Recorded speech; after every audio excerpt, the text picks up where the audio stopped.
अस्सलाम वालेकुम दोस्तों, उम्मीद करता हूँ सब लोग खैर आफियत से होंगे। Today the topic of our discussion is different types of allergies in the eye. आज हम डिस्कस करेंगे कि आई में एलर्जी की कौन कौन सी टाइप्स हैं, उनकी सिम्टम्स क्या हैं, उसको हम मैनेज कैसे करेंगे और प्रिवेंट कैसे कर सकते हैं। अब what is allergy of the I? Basically different types of substances like pollen, allergen, pet dander, perfume या ओवरऑल कोई भी हमारे इन्वायरमेंट में ऐसी चीज जो हमारी बॉडी के साथ रिएक्ट करे और उसके रिजल्ट में हमारी बॉडी का इम्यून सिस्टम उन सब्सटेंसेस के खिलाफ एक्टिवेट हो और इसका मीन रिलीज करे और हमारी बॉडी में और आई में एक इन्फ्लेमेटरी एक्शन आए, इसको हम कहते हैं allergy of the I.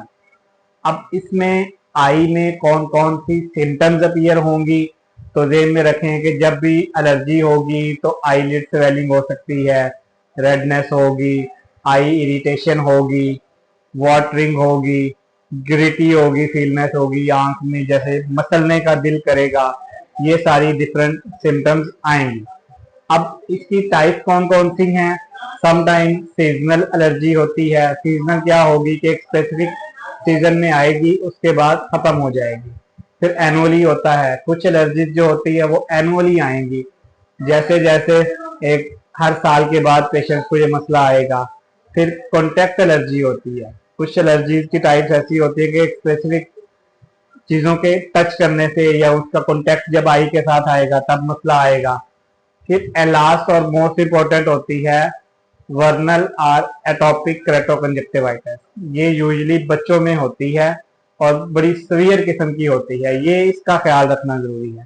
Basically बच्चों में होती है और ये 15-16 साल की उम्र तक बच्चों में रहती है। इसमें सबसे बड़ी डेंजरस बात ये होती है कि बच्चे आंख को मसलते बहुत ज्यादा हैं। जब इस तरह मसलते हैं तो एक मसला दरपेश आता है जिसको हम क्रेटोकोनस कहते हैं। मसलसल मसलने से समटाइम हमारी जो कॉर्निया है, जिसको आम जुबान में पुतली कहते हैं, वो पतली होना शुरू हो जाती है। उसकी वजह से क्या होता है, क्रेटोकोनस होने का चांस होता है और खुदा ना खास्ता बच्चे के ब्लाइंडनेस की तरफ जाने का मसला होता है।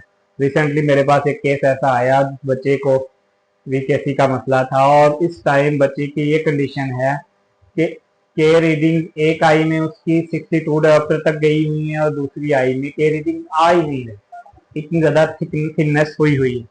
अच्छा, जब इस तरह का मसला आए तो हम उसको मैनेज कैसे करते हैं? यूजुअली आर्टिफिशियल टीयर्स देते हैं, कोल्ड कंप्रेशन करते हैं आई के ऊपर, एंटी हिस्टामिन यूज करेंगे, एंटी इन्फ्लेमेटरी ड्रग्स यूज करेंगे। यूजुअली हम स्टेरॉइड यूज नहीं करते।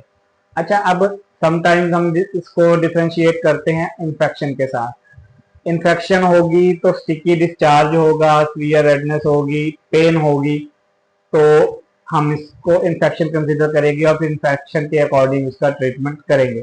प्रिवेंटरी मेजरमेंट्स क्या हो सकती हैं? यूजुअली पहली बात तो ये कि जिस भी पोलन से आपको एलर्जी है उससे बचा जाए। प्रिवेंटिव मेजरमेंट, कोई भी ऐसा स्टिमुलेटर जो आपकी आई एलर्जी को एग्जॉस्ट करता है, उसको स्टिमुलेट करता है, तो उससे बचे।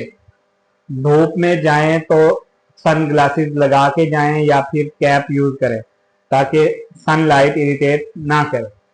यूजुअली कोल्ड कंप्रेशन करते रहें अगर कोई ऐसा मसला हो, और ज्यादा सीवियर किस्म की प्रॉब्लम्स आए तो अपने आई के डॉक्टर से मिलें।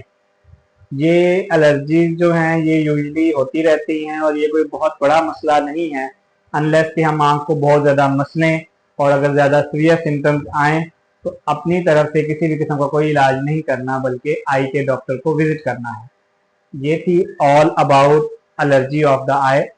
अब इसके रिलेटेड अगर आपको किसी भी किस्म का कोई मसला है तो आप कमेंट करके हमसे उसकी डिटेल्स डिस्कस कर सकते हैं, ऑनलाइन ओपिनियन ले सकते हैं, और अगर हमारे क्लिनिक को विजिट करना चाहें तो मैं हर जुमे वाले दिन लुडन में डॉक्टर साजिद वली हॉस्पिटल में, हमारा सर्जिकल हॉस्पिटल में बैठता हूँ, और जुमे के अलावा अल हसीब ऑप्टिकल जिना रोड विहाड़ी पे डेली दोपहर को 12 बजे से शाम 7 बजे तक अपना क्लिनिक करता हूँ।